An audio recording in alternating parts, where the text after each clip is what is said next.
মোম্মল খয়ের ফাতেমা বলছে যে আমার সন্তান যখন আমার পেটে ছিল আমি কখনো অন্যায় কাজ করিনি, আমি কখনো অন্যায় কাজ করিনি। এমন করে দেখতে পাওয়া যায় যে সেই জন্য মা জননী যখন আব্দুল কাদেরকে গর্ভে রেখেছিলেন, এই গর্ভে রাখা অবস্থায় তিনি কোরআনটা তেলাওয়াত করতেন। আর এই কোরআনটা শুনে শুনে বড় পীর আব্দুল কাদের জিলানী তিনি মুখস্থ করে নিয়েছিলেন।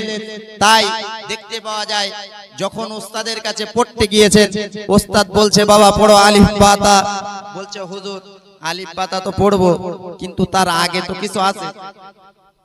ওস্তাদ আশ্চর্য হয়ে গেছে, তার আগে কি?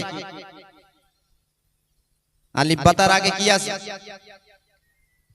বড় পীর আব্দুল কাদের জিলানী ওই সময় বলেছিলেন, হুজুর আপনি তো এমন করে আলিফ বাতা পড়ছেন কিংবা আলিফ বেতে যেটাই আপনি পড়ছেন না কেন হুজুর, কিন্তু আপনি তো আর আগে যেটা আউযু বিল্লাহি মিনাশ শাইতানির রাজিম বিসমিল্লাহির রহমানির রহিম এটা যে পড়ে কোরআনটা শুরু করতে হয়, আপনি তো বললেন না হুজুর, আবার আউযু বিল্লাহ বিসমিল্লাহ বলে শুরু করে দিলেন। এবার বললেন বাবা তুমি পড়ো। বড় পীর আব্দুল কাদের জিলানী ওনার ঘর পড়া শুরু করে দিলেন। শুরু থেকে 18 পারা পর্যন্ত তিনি পড়িয়ে শুনিয়ে দিলেন। জোরে বলুন সুবহানাল্লাহ। কোন বড় পীরের কথা আমি আপনাদেরকে শোনাচ্ছি বাবা। ও জওয়ানেরা, যুবকেরা, এই বড় পীর আব্দুল কাদের জিলানীকে মা জননীকে বললেন, মা আপনার সন্তানকে আমি পড়াতে পারবো না, আপনার সন্তানকে আমি মানুষ করতে পারবো না, আপনার সন্তানকে আপনি বাইরে পাঠিয়ে দেন পড়ানোর জন্য। ওই সময় মা জননী ওই সময় বলেছিলেন কোথায় আমি পাঠাবো? তাই তিনি একটা কাফেলার সঙ্গে বাইরে পড়ানোর জন্য পাঠিয়ে দিচ্ছেন। নিজের জামার ভিতরে 40টা সোনার টাকা রেখে দিয়েছেন। 40টা সোনার টাকা দিয়ে বললেন বাবা, ও বাবা আব্দুল কাদের, তোমাকে আমি পাঠিয়ে দিলাম বাবা, তুমি এই টাকাগুলো নিয়ে তুমি কিতাব নিয়ে চলে যাও পড়ার জন্য। কিন্তু বাবা তোমাকে আমি একটা ওসিয়াত করলাম, নসিহত করে দিলাম বাবা, জীবনে যত তোমার ধর্মে কষ্ট আসুক না কেন, তোমার সামনে যত বাধা আসুক না কেন, জীবনে তুমি যখন মিথ্যা কথা বলবে না। জীবনে একটা মিথ্যা কথা যেন বল, যত কষ্ট আসুক যত বাধা আসুক তুমি যেন মিথ্যা কথা বলবে না। বড় পীর আব্দুল কাদের জিলানী তিনি যখন যাচ্ছেন জঙ্গলের ভিতর দিয়ে, দেখতে পাওয়া যায় একটা কাফেলার সঙ্গে তিনি যাচ্ছেন। সেই কাফেলার উপরে শত্রুরা ডাকাতেরা হামলা করলো, যার কাছে যা আছে সবগুলো ছিনতাই করে নিচ্ছে।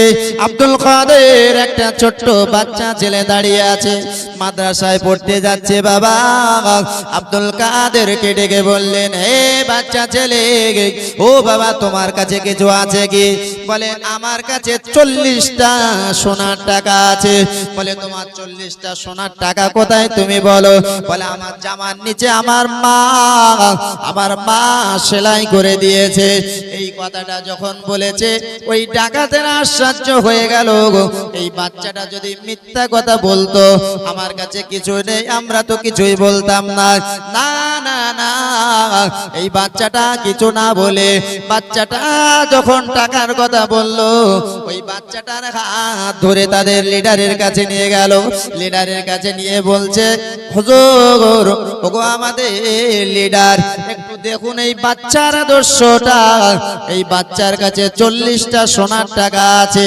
এই বাচ্চাটাকে যখন আমরা বললাম, বলল 40টা সোনার টাকা আমার কাছে আছে। বলে তুমি যদি বলতে আমার কাছে নাই, আমরা তো তোমাকে কষ্ট দিতাম না, তোমার কাছ থেকে কিছু জিজ্ঞাসা করতাম না, তোমার টাকাগুলো নিতাম না, কিন্তু তুমি কেন এই কথাটা বললে? বলে আমার মা জননী, আমার মা যখন আমার টাকাগুলো দিয়ে পাঠিয়ে দিলেন, বললেন বাবা আব্দুল কাদের, ও বাবা আব্দুল কাদের, জীবনে যেন মিথ্যা কথা বলবে না, জীবনে যেন কোনো কষ্ট, যতই কষ্ট হোক মিথ্যা কথা যেন বলবে না। আমার মা যে নির্দেশনা দিয়েছে সেই নির্দেশকে পালন করার জন্য আজকে এই কথাটা আমি স্বীকার করে নিলাম। সকলে দাঁড়িয়ে গেল। আমাদের মা কত নিষেধ করেছে, এই বাবা ছেলে মানুষের কাছ থেকে টাকা কেড়ে নিস না, মানুষকে হত্যা করিস না, মানুষকে কষ্ট দিস না, এটা ভালো কাজ না। অথচ আমরা আমাদের মায়ের কথা অমান্য করে মানুষের কাছ থেকে মেরে কেটে টাকাগুলোকে নিয়ে নিই। আমরা তো এই দস্যুগিরি কাজ করি, কিন্তু এই বাচ্চার আদর্শটা দেখো না। ওই বাচ্চা আব্দুল কাদেরকে দেখে বলল, বাবা ছেলে, আজকে তোমার কাছে ওয়াদা করছি, আজকের পর থেকে আর কোনোদিন দস্যুগিরি করব না, আর কোনোদিন আমরা ডাকাতি করব না। আমাকে আমাদের সকলকে একটু ঈমানের কলেমাটা পড়িয়ে দাও। তাহলে সেই রকম মানুষের কাছে যদি বাচ্চাকে পাঠায়, তাহলে মানুষের মতো মানুষ তৈরি হওয়া সম্ভব বলে মনে হয়? তাহলে সেই রকম মানুষের কাছে পাঠিয়েছেন, হুজুর আমার বাচ্চাটাকে একটু মানুষ করে দেবেন। মানুষ করার জন্য যেই দিয়েছে, বাচ্চাটা যা কিছু বলে একটা কথাও শোনে না।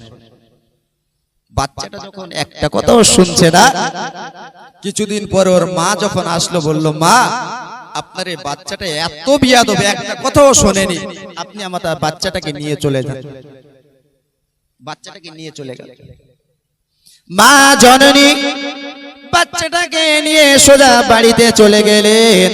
বাচ্চাটাকে বাড়িতে নিয়ে চলে গেল। বড় পীর আব্দুল কাদের জিলানীর একটা কথাও যখন শুনলেন না, বাচ্চাটাকে নিয়ে বাড়িতে চলে গেল। বাড়িতে যাওয়ার সঙ্গে সঙ্গে দেখতে পাওয়া যায় কিছুদিন পরে ছেলেটা অসুস্থ হয়ে পড়ল।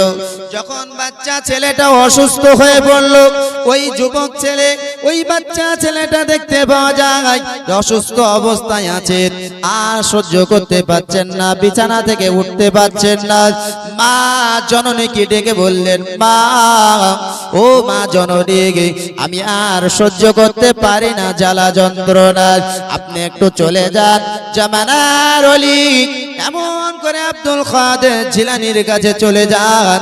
আব্দুল কাদের জিলানীর কাছে গিয়ে, আমার জন্য একটু দোয়া করতে বলুন না, আমার জন্য একটু দোয়া করতে বলুন। আল্লাহ পাক রব্বুল আলামিন যদি আমাকে এই অবস্থায় মৃত্যু দেয়, আল্লাহ যদি আমার এই অবস্থায় তুলে নেয়, আমি সহ্য করতে পারবো না, আল্লাহর দরবারে আমি কৈফিয়ত দিতে পারবো না। মা, আপনি গিয়ে বড় পীরের কাছ থেকে একটু দোয়া নিয়ে আসুন।